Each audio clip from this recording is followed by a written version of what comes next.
Okay, starting first in tonight's NASCAR Xfinity Series race here at Kentucky Speedway will be J.J. Yeley, and he's the driver of the number 28 JGL Racing Toyota.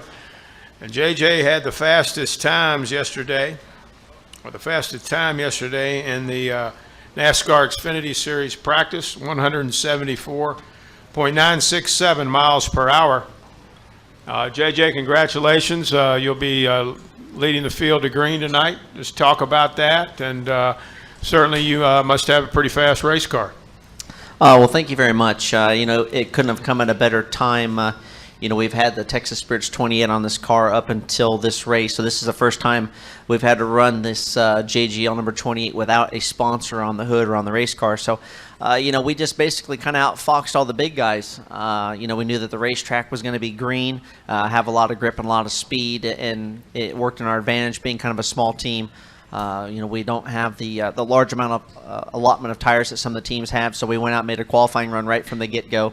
Luckily for me, the guys did a great job. The car was set up perfect.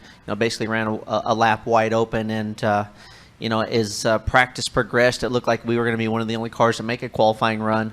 And then the RCR cars went out there at the last second, and I was for sure that they were going to knock us off, and it just worked out in our advantage that they weren't quick enough, and here we are on the pole. JJ, you mentioned BK Racing, certainly a very competitive team in our sport, and it's a very big deal for you to pace the field to green for this race team. Maybe just talk about that, and you alluded to it a little bit, just how big a deal this is for your race team. It is, and it's JG. Obviously, the BK's on the Cup side, so we missed a little bit there, but it's okay.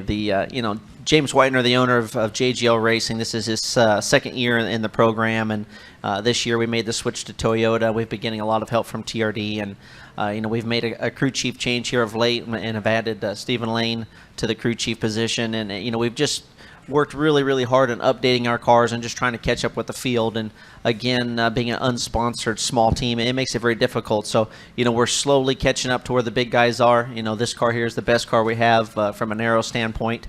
And, it's definitely proved that it's gotten us up to where the big guys are. So, again, we're going to continue to work hard.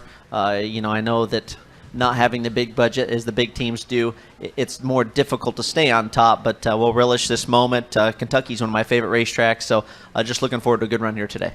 Good deal. We'll take a couple of questions for JJ, and then I know he has to get some pictures taken. All the way in the back there, if we could get Adam a microphone.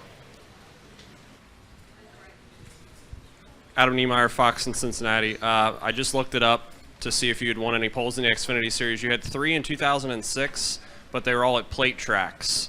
So I don't know if you can shed some light on this kind of being a pole not at a plate track for a change. It is, and that particular year we had a very fast car. I do have a pole in the Sprint Cup Series at Michigan, but have come close. But usually, it's, and obviously this is a little bit different circumstance because it's not the actual qualifying. But it was again the guys did a great job. The car handled perfectly. When you can run a wide open lap at a mile and a half racetrack, someone's accomplished something, and it wasn't me. I just had to hold the thing down. So at that point, it was pretty easy. So those guys have again been working really, really hard, and the race is going to be completely different now that we especially had the rain. It'll be a green racetrack. I'm sure we'll have the competition caution, and for us, even yesterday in race trim, we were a top 10, top 12 car, which again means a lot for this program and for us to continue to grow. So, we still know that to go win this race today would be a tough accomplishment. We still have our goals, but if we can come out with a top 10, we'll be happy. Let's go here to Chris Knight.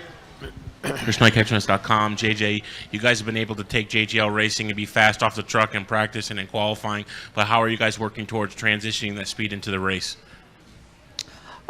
For us, the biggest thing is just trying not to make mistakes. Last week, the entire race was just one mistake after another, from myself to the crew.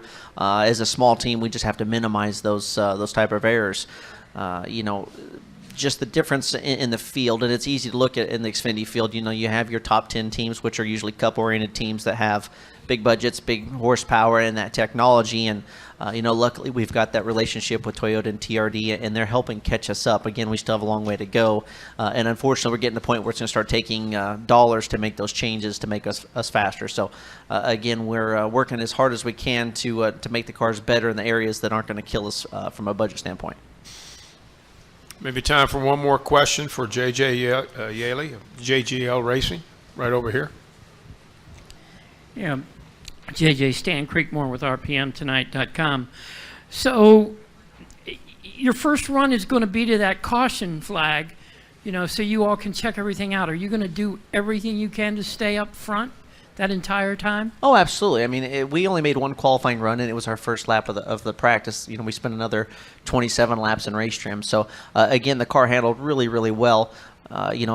Track position means a lot at this place. I've qualified second here years back with James Finch's program, and it seems if you can keep that track position, it's a tough place to pass, even though it's a very wide racetrack. And the bumps add another technical problem to this racetrack. So if we can stay out front, I think we definitely have a really good shot at a top 10 or maybe even a top 5. But again, we just can't beat ourselves up making bad pit stops and some of those other errors. JJ, thank you very much. Congratulations. Good luck this evening. Now I know you have to get some pictures taken. If we can do those and as soon as we can, and then we'll call up Kyle Larson. All right, thank you.